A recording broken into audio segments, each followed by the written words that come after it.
గణేశాయ నమః. దత్తాత్రేయన్నమామ్యహం. నారాయణం నమస్కృత్య నరం చైవ నరోత్తమం దేవీం సరస్వతీం వ్యాసం తతో జయముదీరయేతు. 8 యపుమనువైన తనయుడు సావర్ణి అని కదా చెప్పితిన్. ఆ మనువు ఉద్భవమైన విధము వినిపించద విస్తరించి విమల చరిత్ర. 8వ మన్వంతరానికి అధిపతి సావర్ణి. అతను మనువుకి అధిపతి ఎలా అయ్యాడో చెబుతానయ్యా అంటున్నారు గురువుగారు శిష్యులకు. ఈ యొక్క కథ అంతా మార్కండేయ పురాణంలో దేవీ మహాత్మ్యంలో చెప్పారు.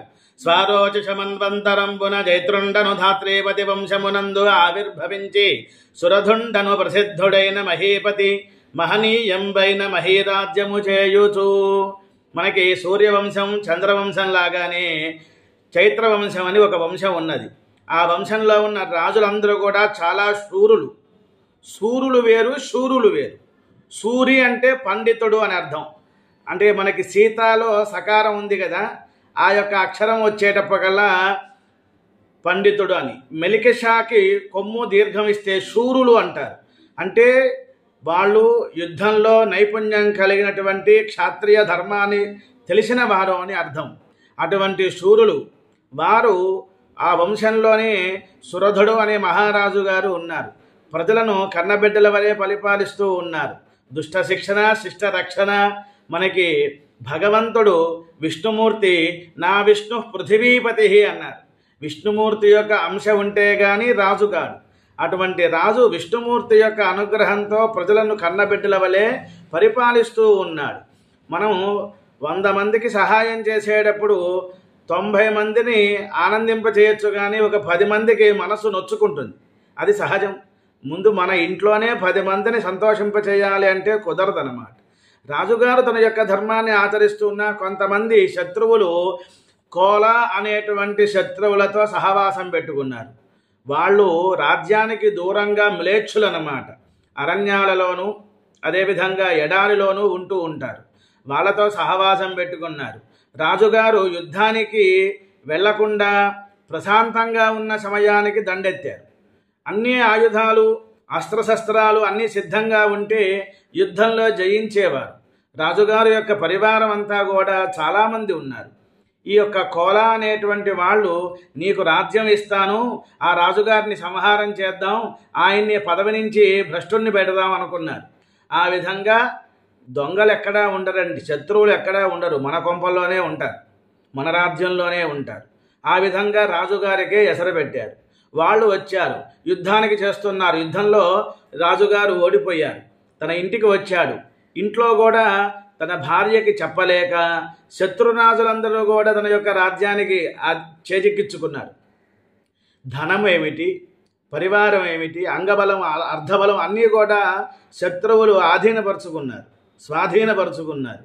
అప్పుడు రాజుగారు లీలమై తన బిడ్డల పాలించు విధమున ధరణి ప్రజకడు నెమ్మి పాలించుచుండా శూరులు కోలా విధ్వంసులు అనంగ కొందరు శత్రులు అతని మీద అతుల బలుండైన అతనికి ఆ విరోధి వితతితోడనయ్యే సమరం అల్పమునైనను తా శత్రువురులను ఓర్వలేక సురధుడు ఓడి 10 తలకాయలతో రావణాసురుడు కైలాస పర్వతాన్ని ఎత్తాడు.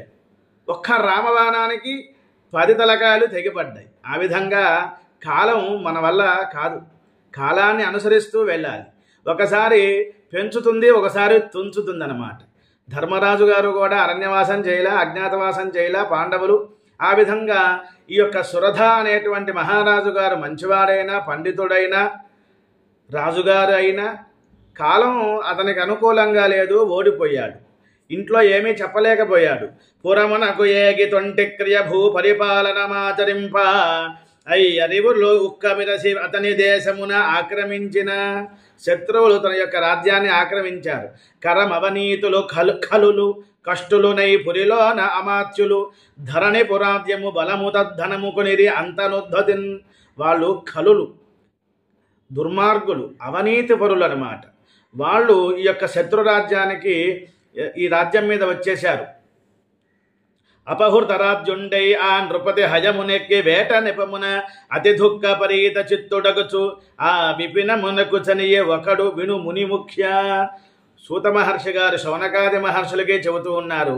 మార్కండేయ పురాణం జరుగుతోంది. గురువుగారు శిష్యులకి చెబుతూ ఉన్నారు, నాయనా ఆ రాజు బాధతో ఒక గుర్రం మీద ఎక్కి వేట అనేటువంటి నెపంతో ఇంట్లో వాళ్ళకి చెప్పి వెళ్ళిపోయాడు. శత్రురాజులు తన యొక్క రాజ్యాన్నంతా కూడా ఆకలించుకున్నారు. బాధలో ఉన్నాడు, దుఃఖంలో ఉన్నాడు, అన్నం తినలేదు, మంచినీళ్ళు త్రాగలేదు. పొద్దునుంచి సాయంత్రం వరకు ప్రయాణం చేస్తూనే ఉన్నాడు. గుర్రం అలసిపోయింది. ఆ ప్రాంతంలోనే చనియన్ తాసురధుండు శాంత మృగ సంచార అతిరమ్యంబు శిష్య నితాంత అధ్యయనాభిశోభితము ఉజ్జద్హోమ ధూమామృతంబు ఐవప్పు తత్తు ఆశ్రమంబు తపంబు చేయు మేధం తపోధన వర్జుం కొని కని మ్రొక్కి తాను అతని చేత పూజలం ప్రీతుడై. ఈ విధంగా గుర్రము అశ్వము చాలా నీరసపడిపోయింది. రాజు కూడా ఆహారం లేదు. ఎదురుకుండా ఒక ఆశ్రమం కనబడింది. సస్యశ్యామలంగా ఉంది. వేదఘోష జరుగుతోంది, వినపడుతోంది. హోమం చేస్తున్నప్పుడు ఆ ధూమ్రం అంతా కూడా ప్రకృతి అంతా కూడా ప్రవశిస్తోంది. సుఖపికాదులన్నీ కూడా రవం చేస్తూ ఉన్నాయి. వైరి జంతువులు కూడా కలిసిమెలిసి ఉన్నాయి. అటువంటి ఆ ప్రదేశంలో ఋషి ఆశ్రమము. ఆ ఋషిగారు ఎవరు అంటే మేధ అనేటువంటి ఋషిగారు. ఆయనకి నమస్కారం చేశారు, రాజుగారికి సేవలు చేశారు. శిష్యులందరూ కూడా అన్నారు, రాజుగారు మీరు ఒక పక్కన ఉన్నటువంటి కుటీరంలో ఆశ్రమంలో ఉండండి, గురువుగారు వస్తున్నారు అన్నారు. గురువుగారితో మాట్లాడారు, నాయనా మీరు కొన్ని రోజులు ఇక్కడ ఉండండి, మీరు కాస్త మనసులో బాధపడుతున్నారు అనేటువంటి విషయాన్ని ముందుగానే తెలుసుకుని ఉన్నారు. రాజుగారి యొక్క ప్రభావం ఈ యొక్క ఋషిగారికి. అచ్చడ కొంతకాలంబు ప్రియంబు నుండి నరేంద్రుడు ఒక్కనాడు ఇచ్చ చరించుచు. అలా కొన్ని రోజులు ఉన్న తర్వాత సైట్ సింగ్, చుట్టుపక్కల ఉన్నటువంటి ప్రశాంతమైన వాతావరణాన్ని చూద్దాం, కాస్త మనస్సుకి ఆహ్లాదంగా ఉంది, ఎప్పుడూ ఈ యొక్క ఆశ్రమంలోనే ఉన్నాము అంటూ అట్లా వెళ్ళాటండి. అలా వెళ్తూ ఉన్నప్పుడు అంతకుముందు జరిగినటువంటి తన యొక్క రాజ్యంలో నేను ఒక ఏనుగుని పెంచుకునేవాడిని, నేను పెడితేనే అది ఆహారం తీసుకుంటుంది, ఇప్పుడు ఆహారం తీసుకుంటుందో లేదో, అగణితం పైన లెక్కకు మించి రాజ్యంలో ఉన్నటువంటి ధనాన్నంతా కూడా పెట్టాను. నా యొక్క ధనమంతా కూడా శత్రువులు చక్కగా ఆనందిస్తున్నారు, ఎంజాయ్ చేస్తున్నారు, సుఖపడుతున్నారు, నేను బాధపడుతున్నాను అనుకుంటూ మనసులో ఇచ్ఛపూర్వకంగా అలా తిరుగుతూ ఉన్నట్టు. తాతల చేపాలితం పైన మత్పురంబు ఇటుకోలు పోదునే హీన వృత్తి. నేను కాదు, మా తాతలు ముత్తాతల నుంచి సంపాదించినటువంటి రాజ్యం. దుర్వృత్తులైన శత్రులు పాడి తప్పగా ఏలుచున్నారో ఇప్పుడు అక్కట. ప్రజలను చక్కగా చూస్తున్నారా? వాళ్ళ యొక్క ఆహార వ్యవహారాలన్నీ కూడా తండ్రి పిల్లవాళ్ళను చూసినట్టుగా చూస్తున్నారా అనుకుంటున్నాడు. నేనెక్కు పట్టంపుటేనుగు పాటుల పడియనో పగరచేపడి ఎరుంగా ఒకట ఘోరంత లేకుండా నా అనుచరులు హితులు కనుచరులైది నేడు. నా అన్నవాళ్ళందరూ కూడా ఇదివరకు నా చుట్టుపక్కలంతా ఉన్నారు. నేను సింహాసనం మీద కూర్చుంటే చుట్టూతా సామంతరాజులు ప్రజలు అందరూ ఉన్నారు. ఇప్పుడు నాకు వాళ్ళు ఎవ్వరూ కనపడట్లేదు, నేను ఒక్కనే ఉన్నా. పెక్కు ఇడుములు పడి కూడబెట్టి అగణితంబైన అస్మదీయార్థమెల్లా నాది అనుకున్నా. అగణితం లెక్కకు మించి ధనం సంపాదించా. అప్రయోజన వ్యయశీలలై అతివలు అవ్యయము చేయురే ఇంతకు బొమ్ముగాక. వాళ్ళకి బాధ్యత ఉంటుందా? కష్టపడిన వాడికి తెలుస్తుంది ధనం యొక్క విలువ. దర్భని బ్రహ్మాస్త్రాన్ని చేయొచ్చు, బ్రహ్మాస్త్రాన్ని దర్భపోచగా చేయొచ్చు. మీకు 10 లక్షలు ఇస్తే 10 లక్షల్ని 100 లక్షలు చేయొచ్చు, 10 లక్షల్ని 1,00,000 కూడా, ₹1 కూడా మిగిల్చకుండా కూడా చేయొచ్చు. వాళ్ళ యొక్క బుద్ధిలో ఉంటుంది. వాళ్ళు కష్టపడలేదు, నేను కష్టపడ్డాను. నా ధనం వాళ్ళు ఎలా అపహరిస్తున్నారో, పాడు చేస్తున్నారో, ప్రజలను సక్రమంగా చూస్తున్నారా లేదా అంటూ బాధపడుతూ అని మరియును ఘనచింతా వినిపాతిడగుచు మనుజ విభుడు ముని తపోవనము చేరువతిన్ తిరుగుచు. ఆ చుట్టుపక్కల ఆశ్రమానికి చుట్టుపక్కల వనంలోనే తిరుగుచూ ఉన్నట్టండి. కనియ ఒక వనిజు విషాద కలుష మనుష్కన్. ఆ తిరుగుతూ ఉన్న సమయంలో ఒక ఆయన చెట్టు కింద కూర్చున్నాడు. మనసంతా విధానంగా విషాదంగా ఉంది. వణిజుడు అంటే వ్యాపారవేత్త, వణిక్ అంటారు. కని నీవెవ్వడు ఎలా వచ్చితి ఇట శోక వ్యాకులత్వంబు పొందు నిమిత్తంబు అది ఏమి చెప్పుమని ఆ ధాత్రీషుడు ఇంపార పలికిన పలుకులు విని. మనకి బాధ ఉన్నా పక్కవాడికి సహాయం చేయాలని అనుకుంటాం. ఆ రాజుగారు తన యొక్క రాజ్యం పోయింది, ప్రజలందరూ కూడా వెళ్ళిపోయారు, నా బంధువులందరూ కూడా కనబడట్లేదు అనుకున్నా పక్కన ఎదురుకుండా ఉన్నటువంటి ఒక రాజుగారు, ఒక వైశ్యుడు శ్రేష్ఠి గారు వాణిజ్యం చేసేటువంటి అతని యొక్క ముఖాన్ని చూచి, నాయనా నువ్వు ఎవరు ఏమిటి అంటే ఇంపారగా పలికారటండి. ప్రేమతో పలికారనుకోండి బాధంతా చెప్పేస్తారు. అందువల్ల సత్యం బ్రూయాత్ ప్రియం బ్రూయాత్ సత్యం అప్రియం బ్రూయాత్ అని ప్రియంగా మాట్లాడాలి. ఆ ధాత్రీషుడు ఇంపార పలికిన పలుకులు విని, నాకు మనసు కుదడపడాలి అంటే నా మనసులో ఉన్న బాధని పక్క వాళ్ళకి చెప్పుకోవాలి, అప్పుడు నేను కొంచెం ఉపశమనం అవుతాను అనుకున్నాడు. ఆ లక్ష్మీధర్యుండై అతండు ఇట్లను. వైశ్యులు లక్ష్మీవంతంగా ఉంటారండి, వ్యాపారం చేస్తారు వాళ్ళు.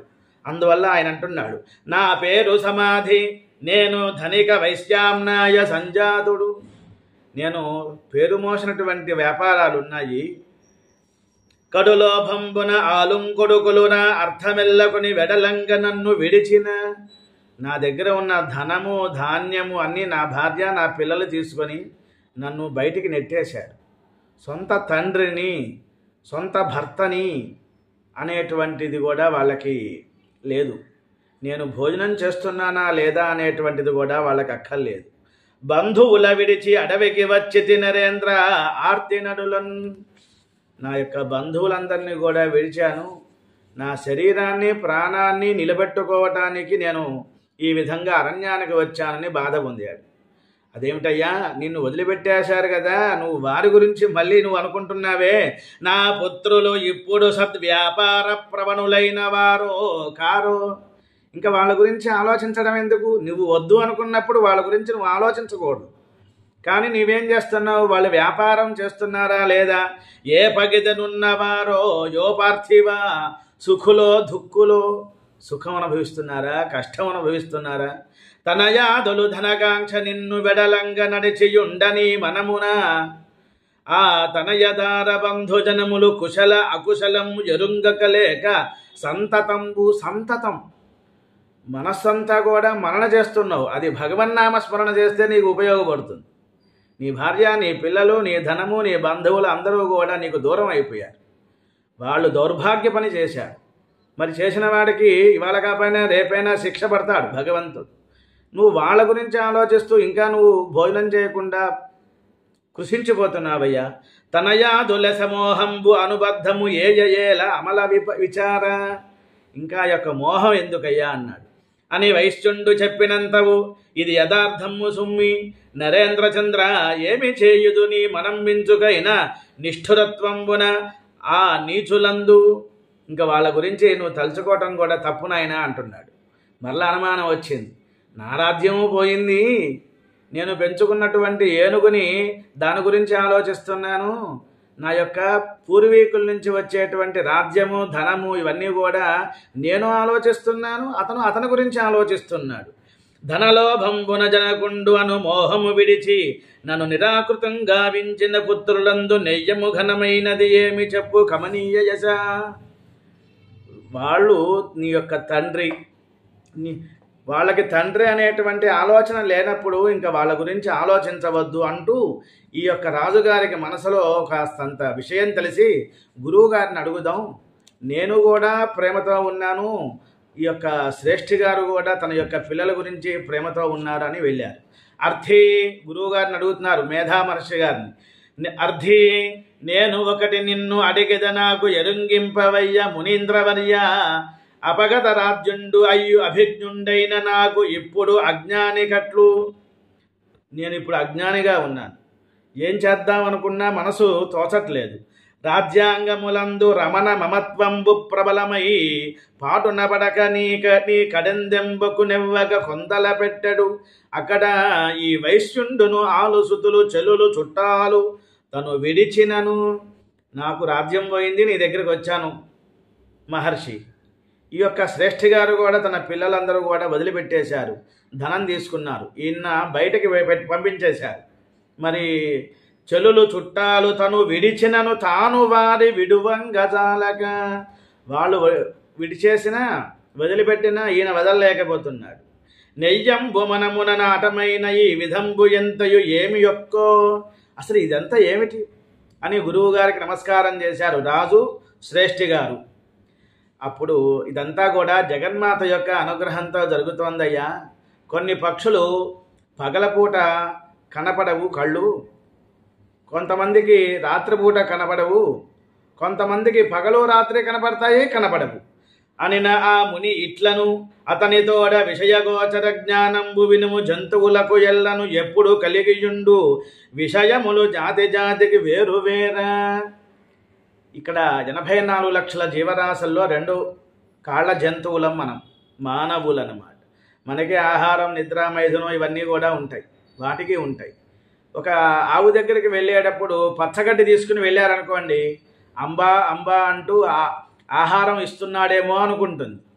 అదే ఒక కర్ర తీసుకుని వెళ్తే కొడతాడేమో అని భయపడుతుంది. వెంటనే దాన్ని ప్రతిఘటించడానికి కూడా, అంటే వాటికి జ్ఞానం ఉన్నాయి, వాటికి కూడా కనపడుతూ ఉంటాయి. మనకి పగలు కనపడతాయి కళ్ళు, రాత్రిపూట చీకట్లో కనపడవు. గోవులకి, గేదెలకి పగలు రాత్రులు కనపడతాయి అన్నమాట. గబ్బిలం చూడండి, అది రాత్రిపూట తిరుగుతుంది, పగలపూట తిరగదు. పగలు కానవు భువి కొన్ని ప్రాణులు అధిపా, రేయి గానవు మరికొన్ని రేయింపగలు గానవు కొన్ని. ఎప్పుడు సమానమైన దృష్టి కలిగి జంతువులు వర్తించుకొని. సమానమైన దృష్టి పగలు రాత్రి కూడా కనబడుతూ ఉంటాయా. జ్ఞానులు నిక్కంబగుదురు మానవులు మహితలేశ మనుజలయేలా. జ్ఞానము కలియవి కావే మనుగ మృగ పక్షి పశు సమాజములు ఎల్లన్. అన్నిటికీ జ్ఞానం ఉంది, అన్నిటికీ అజ్ఞానం ఉంది. మానవులకు గల విషయ జ్ఞానము పశువులకు పక్షి సమతికి కలదు. అజ్ఞానము మానవులకు ధాత్రీనాయక కలిమి మనకు తెల్లముగాదే. ఇదంతా మనం చూస్తున్నాం రోజు. పశుపక్ష్యాదులన్నీ కూడా అరణ్యాలలో ఉన్నాయి, చూస్తున్నాం. ఒక చిన్న పక్షి తన పిల్లలకి ఆహారం కోసం పొద్దునెప్పుడో బయలుదేరుతుంది, సాయంత్రం వస్తుంది, ఆ చిన్న చిన్న ముక్కుతో ఆ నోట్లలో పోస్తూ ఉంటుంది. ఇదంతా కూడా మాయా. ఏ మహామాయచే ఈ చరాచర భూభూత జాలంబులు పుట్టుచుండు. జగన్మాత యొక్క అనుగ్రహంతోనే ఏ జాతాని జీవంతి యత్ ప్రయంచభిసంవిశంతేది. ఈ యొక్క సృష్టి స్థితి లయలకు అతీతమైనటువంటి శక్తి ఒక భువన సుందరి, భువనేశ్వరి జగన్మాతకి ఉన్నదయ్యా. ఆమె వలనే మాయ వలన ప్రేమ, అనురాగాలు, బాధ, ద్వేషము అనేటువంటివి ఎల్లలో కంబులు మోహసాగరమున మునుగుచుండు. ఎట్టి విద్వాంసులు బద్ధులెరుంగమి కృంగుచుండు. ఏ మహామాయచే ఇంతయు క్రమ్మర అవసాన వేళ ననుగుచుండు. ఎంత పండితుడైనా సరే మోహంతో బద్ధుడై జారిపోతాడు. ఆ మహామాయ సుమ్ము మహానుభావుండన సమస్త జగత్కర్త అనంగ ఆదిదేవుడని వెలింగెడు. విష్ణుదేవు యోగ నిద్రయైన మహామాయ భద్రమూర్తి. అసలు ఆ జగన్మాత ఎవరు, ఆమెకి మనకి సంబంధం ఏమైంది, అవన్నీ కూడా నాకు విస్తారంగా చెప్పండి అని అడుగుతున్నాడు. ఆ పరమేశ్వరి విద్య రూపమునకు ప్రసన్నయే నరుల బంధముల పాపి సనాతన ముక్తి శ్రీ పరిణామ ఐక్యయుతులంచేయు నరేంద్ర. జగన్మాత యొక్క అనుగ్రహంతోనే మోక్షం వస్తుంది, మోక్షానికి ఒక బాట అని చెప్పిన ఆ నరేంద్రుడు మునీంద్ర నీవు మహామాయ అని చెప్పితివి. అది ఎవ్వరు, అది ఎట్లు పుట్టి, దాని స్వరూపంబు, ప్రభావంబు, చరిత్రంబు ఎట్టివి, ఇవన్నీ కూడా అడిగాడు. అప్పుడు చెబుతున్నారు, నాయనా దేవకార్యానికే అమ్మవారు జగన్మాత పుడతారు. సురకార్య సిద్ధికై ఆ పరమేశ్వరి నిత్యయు ప్రభవముతో పొందు కరుణమేమ ఎప్పుడప్పుడు పరుగు సముత్పన్న అనగ భవ్య విభూతిన్. దేవ కార్యక్రమాలలో దేవతలు ఎప్పుడైతే పిలుస్తారో అప్పుడు వస్తుంది అమ్మవారు. దుష్ట శిక్షణ, శిష్ట రక్షణ చేస్తుంది. లోకంబులన్నీయు ఏకార్ణవంబైన కల్పాంతమున పొందగా అనల్ప ఫని వరతల్పంబుపై పరమానందయోగ నిద్రాత్ముండేయున్న విష్ణు కర్ణ మలమ్మున ఘన సత్వులు అధికులు. అమ్మవారి గురించి చెబుతాను, శ్రద్ధగా వినండి అన్నారు. సమాధి సురధుడు అనేటువంటి రాజు శ్రేష్ఠి గారు కూడా వింటున్నారు. ఈ జగత్తంతా కూడా ఏకారణమైంది, లయం అయిపోయింది, నీళ్లలో ఉన్నది. శ్రీ మహావిష్ణువు ఆదిశేషువు మీద తల్పంగా పడుకున్నారు ఆయన. బ్రహ్మగారు నాభి నుంచి పద్మభవుడు అంటారు, ఆయన కూడా ఉద్భవించారు. సృష్టి ప్రారంభం చేయాలి. అటువంటి సమయంలో శ్రీ మహావిష్ణువు యొక్క చెవుల లోపల నుంచి వచ్చే గులిమి ఏదైతే ఉందో దాని ద్వారా విష్ణు కర్ణ మలంబున ఘన సత్వులు అధికులు మధుకైట భాసురులు మహితబలులు ప్రభవించి తన్నాభిపద్మస్థుడైన చతుర్ముఖం సంపన్ ఉద్యక్తులగుచు. ఈ చెవుల్లోంచి గులివి నుంచి, రెండు చెవుల్లోంచి ఇద్దరు రాక్షసులు పుట్టారు, మధుకైటభులు అన్నారు. వాళ్ళు ఆ నీళ్ళలో ఈదుకుంటూ వస్తున్నారు. బ్రహ్మగారిని చూచారు, బ్రహ్మగారిని చంపుదామని వస్తున్నారు. బ్రహ్మగారు వెంటనే ఆ యొక్క శ్రీ మహావిష్ణువు యొక్క నాభిలో ఉన్నటువంటిది, అది కుముదం అంటారు, పుండరీకం అంటారు, తెల్లగా ఉంటుంది. అది అలా ముడుచుకుపోయిందనమాట, లోపల నుంచి వచ్చింది. శ్రీ మహావిష్ణువు కోసం బ్రహ్మగారు ఆ లోపల కాండంలోంచి వెళ్తున్నారు. బయటేమో నీటిలో మధుకైటభులు ఉన్నారు, లోపల కాండం లోపల బ్రహ్మగారు ఉన్నారు. శ్రీ మహావిష్ణువు దగ్గరికి వెళ్ళారు, ఆయనేమో నిద్రపోతూ ఉన్నారు. సంచలించి ఆ విరించి ఉదగ్ర నక్తంచరులను నిద్రం తగిలినట్టి అసురధమన శౌర్యు ఆ జనార్దను చూచయు అచలింతాంతరంగుడై. చలము అచలము అంటాం. చలించడం అంటే తిరుగుతూ ఉండటం, అచలం అంటే ఒకచోటే ఉండటం. శ్రీ మహావిష్ణువు కూడా ఎక్కడా కదలకుండా అలా పడుకున్నాడు. అనంత పద్మనాభస్వామి హరిచారు విలోచన సరసిరుహమును నిలయమును వసించి సమస్త ఈశ్వరి అయిన యోగ నిద్రను హరిబోధార్థమగు ఇట్లు వినుతించెన్. బ్రహ్మగారు శ్రీ మహావిష్ణువుని లేపినా లేవలేదు ఆయన. అప్పుడు ఒక మాయ ఉన్నది, జగన్మాత, జగత్కారిణి, జగద్ధాత్రి. ఆ అమ్మవారికి నమస్కారం చేశారు. అమ్మా, నీవు స్వాహాదేవి, స్వధాదేవి, నీవు నన్ను రక్షించు అంటూ అమ్మవారిని ప్రార్థన చేసినప్పుడు శ్రీ మహావిష్ణువు యొక్క కంటిలోంచి, ఆ యొక్క శరీరంలోంచి బయటకి నల్లని రూపంతో కాటుక కొండలాగా ఉన్నారు. ఆ జగన్మాతను చూశారు. ఆమె నిద్రాదేవి అన్నమాట. అప్పుడు శ్రీ మహావిష్ణువు లేచారు. ఆ మధుకైటభులను మాయామోహితులగుట చేసి అతులిత బలలీలా మత్తులే జనార్దనులు ఏమిచ్చద అడుగు నీకు ఏ వరమైనను. 5000 సంవత్సరాలు యుద్ధం చేశారటండి. శ్రీ మహావిష్ణువు పగలు రాత్రి చేశారు. మధుకైటభులు ఒకడు పగడు ఒకడు రాత్రిపూట యుద్ధం చేస్తూ ఉన్నారు. జగన్మాత యొక్క అనుగ్రహంతో అనే విష్ణుండు ప్రీతులైరి అసురులారా, నా చేత వధ్యులరగుండు మీరు అనిన లోకము ఏకారణమగువట చూచి. లోకమంతా ఏకారణంగా ఉంది కదా, నా యొక్క చేతిలో మీరిద్దరూ కూడా మరణించాలి, మీరు చావాలి, చనిపోవాలి అని చెప్పారు. వంచనం చావు తప్పించుకొనదలంచి ఆ నక్తంచరాతికి ఇట్లనిది. అయ్యో, మనం తప్పు చేశామే, వరం ఇచ్చామే అనుకున్నారు, నాలుగు ఖర్చుకున్నారు మధుకైటవులు. మెచ్చితిమిని రణంబున ఇచ్చెదము వరం తప్పక మహినుదకము ఎచ్చట లేదు అచ్చట. ఉదకము లేదు అచ్చట, ఎక్కడైతే నీళ్లుండవో అక్కడ మేము చనిపోతాం, మరణించగలం, నీటిలో మేము మరణించము అన్నారు. వధింపుమని జృంభింపన్ వసన్.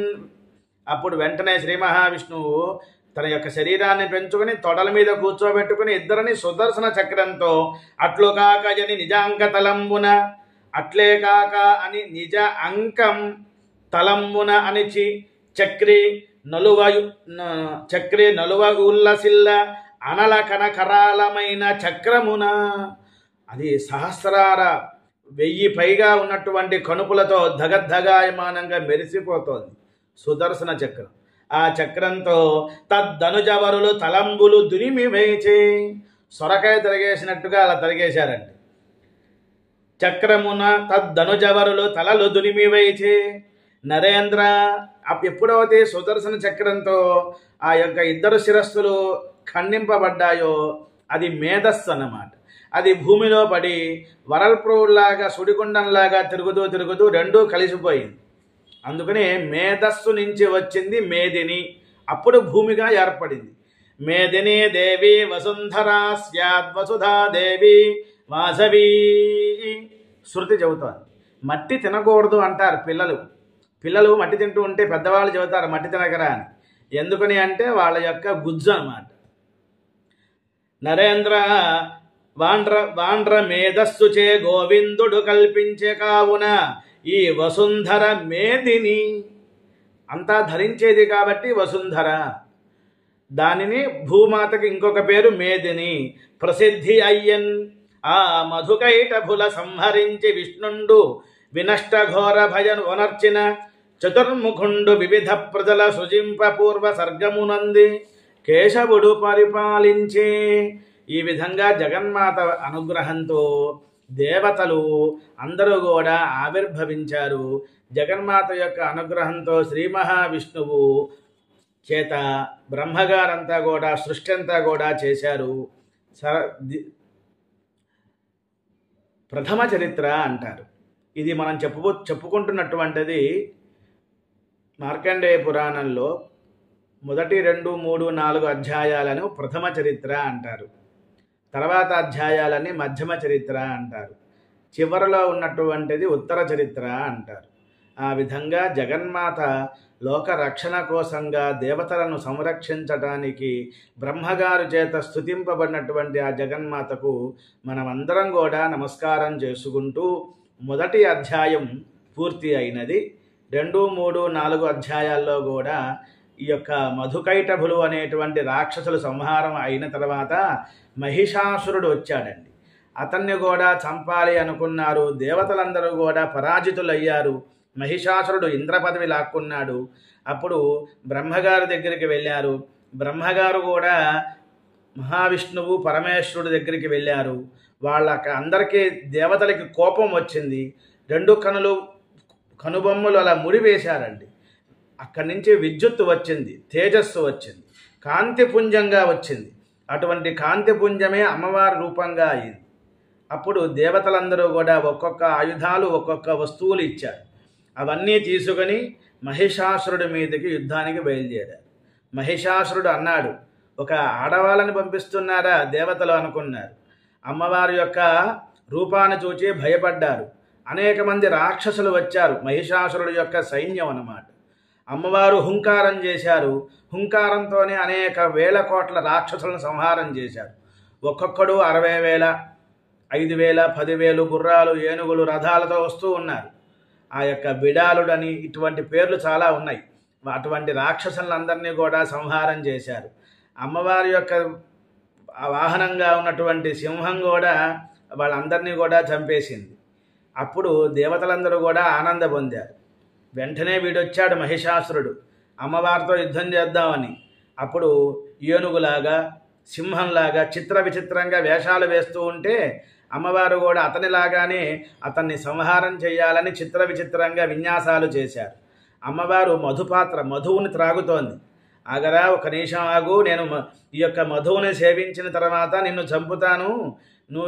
నీవు ఇప్పుడు ఏ విధంగా అయితే పెద్దగా గోల చేస్తున్నావో, నువ్వు చనిపోయిన తర్వాత దేవతలు కూడా ఆ విధంగా ఆనందంతో చప్పుళ్ళు చేస్తారు, మృదంగాలు వాయిస్తారు, పాటలు పాడతారు అని చెప్పింది అమ్మవారు.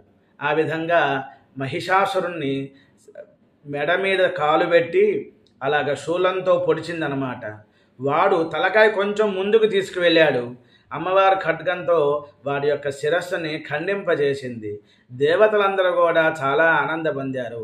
అమ్మా, మరల మేము పిలిచినప్పుడు నీవు వచ్చి మమ్మల్ని రక్షించమ్మా అంటూ ఈ యొక్క 1, 2, 3, 4 అధ్యాయాల యొక్క సారాంశాన్ని మనం తెలుసుకున్నాం. దీనిని సప్తశతిలో దేవీ మహాత్యం మార్కండేయ పురాణములో ప్రథమ చరిత్ర అనేది పూర్తి అయినది. స్వస్తి ప్రజాభ్యః.